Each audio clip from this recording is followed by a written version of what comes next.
Learning English, Part 10, What's an M dash and how do you use it?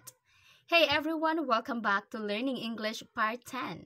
Today we are talking about the M dash. Yes, yung mahabang guhit na madalas mong makita sa captions or posts. And yes, some people say, chat GPT yan. But the truth is, great writers use M dashes all the time for style, emotion, and clarity. And here are the three most common and useful ways to use it.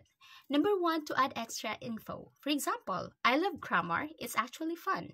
Ginamit ang M dash para madagdagan or magdagdag ng extra thought or reaction. Parang sinasabi mo na mahilig ako sa grammar or gusto ko yung grammar at oo, nakakatuwa siya. Optional siya pero nakakadagdag ng personality sa sentence.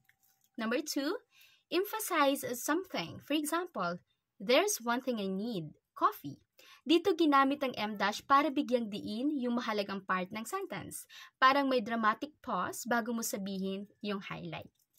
Number 3, to show interruption. For example, wait, what just happened?